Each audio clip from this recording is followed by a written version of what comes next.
In the heart of Brazil's Amazon rainforest, a colossal undertaking is underway.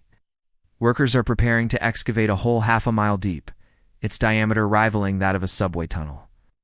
Yet the treasure they seek isn't gold or oil. It is a humble yet vital resource for this vast agricultural nation: fertilizer. This massive project, deep within the world's largest rainforest, holds the promise of cementing Brazil's position as a global agricultural powerhouse, a status that has become increasingly critical in the turbulent arena of international trade. As global trade tensions escalate, the world has witnessed a significant realignment of supply chains. Brazil has emerged as a major supplier of agricultural products to China, stepping into a role previously dominated by the United States. This shift was accelerated when the U.S. imposed a steep 50% tariff on certain Brazilian goods, making agriculture a foundational pillar of Latin America, its largest economy and, even more crucial battleground in the ongoing trade war. This new prominence has brought immense opportunity, but it has also exposed a critical vulnerability in Brazil's economic armor. This vulnerability, Brazil's Achilles heel, is its overwhelming reliance on imported fertilizer. The nation imports approximately 90% of its nitrogen, phosphorus, and potassium, the essential nutrients that sustain its agricultural output. A significant portion of these imports has historically come from Russia. However, the conflict in Ukraine and the subsequent Western sanctions have cast a long shadow of uncertainty over supplies from Moscow, leaving Brazil in a precarious position.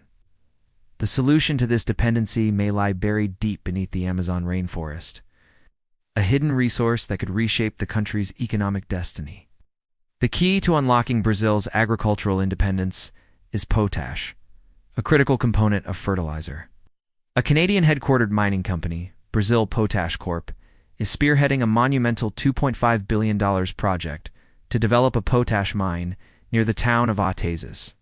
This mine will tap into the immense Amazon potash basin, one of the world's largest known reserves of the mineral. This geological treasure was discovered by sheer accident more than 50 years ago, when the national oil company Petrobras was drilling for oil and instead struck a different kind of jackpot. The pink-orange potassium chloride-bearing rock they found forms a basin stretching for about 400 kilometers. Lying deep beneath the jungle floor, once operational, the Atezes mine is projected to be a game-changer. Expected to begin production in 2030, it has a projected annual capacity of around 2.4 million tons. This output would be enough to satisfy approximately one-fifth of Brazil's current potash needs for the next 30 years.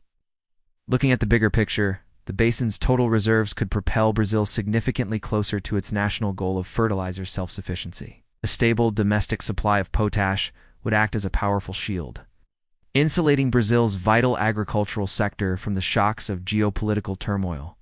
The memory of 2022? When the outbreak of the Russia-Ukraine conflict caused potash prices to skyrocket to record levels and sent waves of panic through the local farming community, is still fresh. This newfound resource also provides Brazil with a strategic advantage as the ongoing tensions between the United States and China continue to redraw global trade maps, boosting demand for Brazilian agricultural products. We have a gift from heaven, and we need to take advantage of it, declared Rafael Blois, the project manager for Brazil Potash. The company's ambitions don't stop at Atezes. It has also announced plans to develop another mine at a site called Fazendinha, located near the confluence of the Madeira and Amazon rivers. This treasure hunt is not merely about extracting a mineral. It's about securing the future of an economy that supports over 200 million people. Brazil's agricultural engine has a voracious appetite. The country requires more fertilizer than many other agricultural superpowers just to maintain its current levels of production.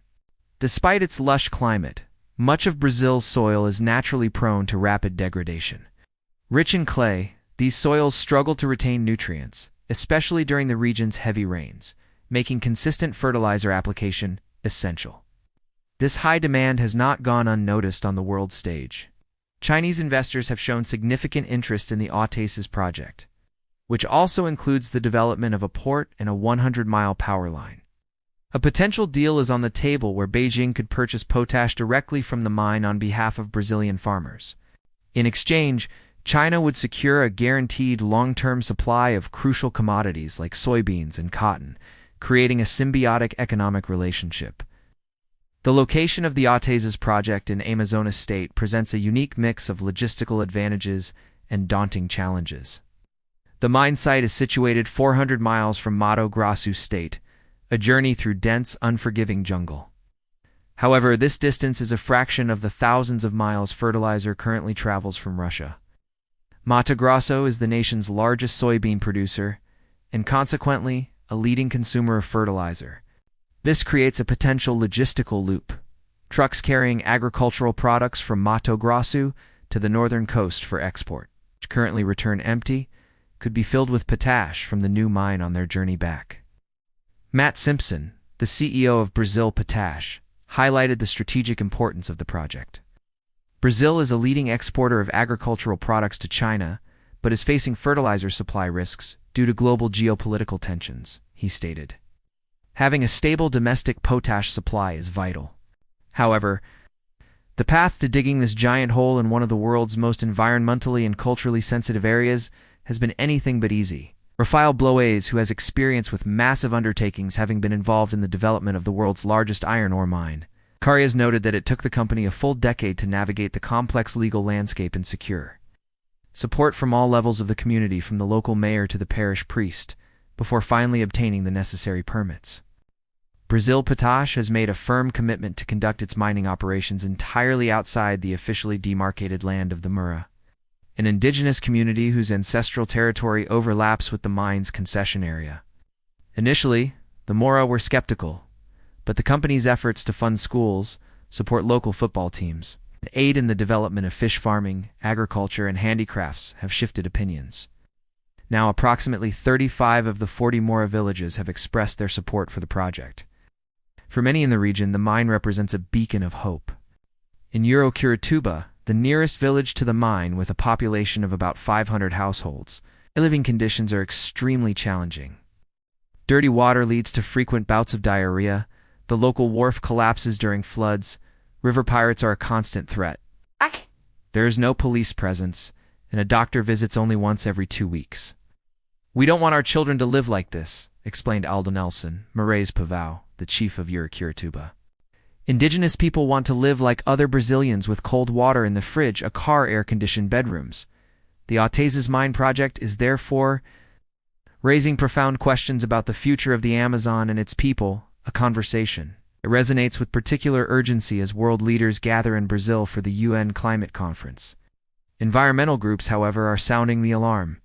They warn that even if the mining itself is conducted legally, the project could set a dangerous precedent, potentially paving the way for increased deforestation, illegal land grabbing, and social conflict. Infrastructure required for a mine of this scale, roads, ports, and power lines, often acts as a magnet for illegal loggers and miners, creating new frontiers of destruction deep within the forest. Yet, a powerful counterargument exists. Many contend that Brazil must find sustainable ways to support the estimated 30 million people, including numerous indigenous communities who live within the Amazon basin, a population that largely remains mired in poverty. When compared to activities like cattle ranching, which is a primary driver of deforestation, mining produces significantly fewer greenhouse gas emissions. Brazil Potash itself argues that domestic fertilizer production could paradoxically help reduce deforestation. Many farmers, they explain, are currently forced to clear new land because they lack the necessary nutrients to replant and restore the productivity of their old fields. In the town of Otas is home to around 50,000 people who largely depend on government jobs or subsidies. The mine is seen as a potential economic revolution.